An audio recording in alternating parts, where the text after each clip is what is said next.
Okay, we step into I believe this is week 3 of the experiment with the Absolution and the Riott Squad. Absolution being on Monday Night Raw with Paige, Mandy Rose, Sonya Deville. Riott Squad being on SmackDown with Ruby Riott, Liv Morgan, and Sarah Logan. And I know a few weeks ago, actually the first week we did it, I made a video on how the Absolution could be the new Nexus, the female Nexus, and so far that video has done really well. And hopefully it does, it just keeps on going and keeps on spiking up the views because it's doing pretty well right now. Get the word out. Share that video, guys. Get the word out about it being a female Nexus so that when it happens, everyone knows it was my idea. Anyways, so obviously that probably won't happen until later down the line, if it will happen. But as of now, I've been saying about how Absolution has been better and Riott Squad has just felt like a knockoff Absolution. But while I still feel like the Riott Squad is our knockoff Absolution, we're going into week 3, and I feel like the Riott Squad is slowly but surely becoming a little bit more interesting than Absolution is. And I know this is going back on what I said last week.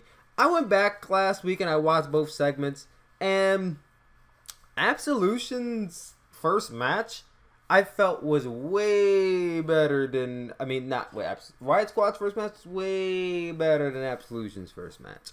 You know, after the Riott Squad, they attacked Naomi. They did this really cool steel step spot with Naomi. They attacked the competitors, and she pinned Charlotte. Paige, on the other hand, you know, I don't even think they had an actual 3-on-3 match. It's just been Paige attacking people and then laying waste to Sasha Banks. So let's skip to this week on Monday Night Raw. Paige beat Sasha Banks, which I expected, but then we got this. More than a statement book. This is about taking over the women's division, and as this is going on inside the ring, is the danger that those three women.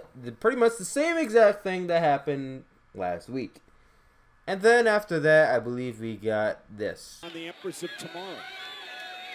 Sometimes discretion's the better part of valor. Asuka real that fatal 4-way match, but I think tonight now Deville and Rose are going right after Alicia Fox.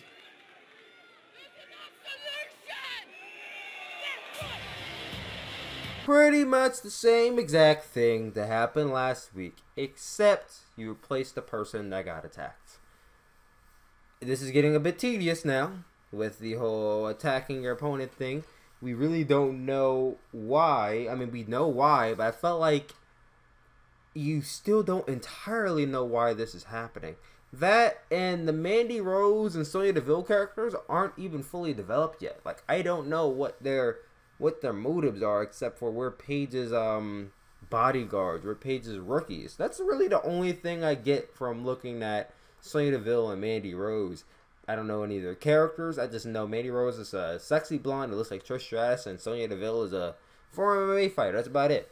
Let's hop over to SmackDown Live. The Riott Squad did not have a match at all this week. But that's okay, because they got character evolution. I pinned your champion, Charlotte Flair, and for some reason, I'm not in the SmackDown Women's title match. I don't know. Why is that, Daniel? She also had a pretty good interesting line here. Do my tattoos make you nervous? Or do I not dress the part to be a part of your precious little Bella army? And I think it's so funny how every time Liv Morgan hops on a microphone, she sounds like the biggest babyface ever. She sounds like the biggest babyface ever, just trying to portray a heel. It's so funny. No. It's because Daniel is superficial. Just because you're partial to brunettes doesn't mean you should treat beautiful blondes like we don't matter. With the exception of Lana. You know what else she sounds like? She sounds like every 90s white girl movie just put into one human being. She sounds like Clueless, Mean Girls, what's that movie with Anna Faris? She sounds like all those movies just bunched into one female named Liv Morgan. I didn't even include Sarah Logan's part because she kind of botched her lines and it wasn't even all that interesting. But even then, they got substance. I feel like Absolution, week 3, Absolution is lacking substance right now. Where Riott Squad, I get what they're about. I get all 3 of the characters. I know Sarah Logan's the Southern Belle. I know that Liv Morgan is the little firecracker. And I know that Ruby Riott is, you know, the you know, punk rock kind of female character. I know she's the leader, but she really doesn't even call herself the leader. You know that they're all just one unit. On Absolution, Paige is the leader. We all know what Paige is about. Mandy Rose and Sonya Deville, we don't know what they're about.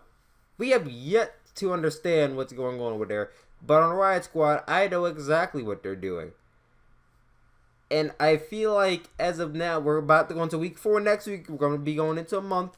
We're going to see where this goes. But as of right now, I go back on what I said. I think Riott Squad, as of right now, is the superior faction. Let's see if they can turn this around Clash of Champions time.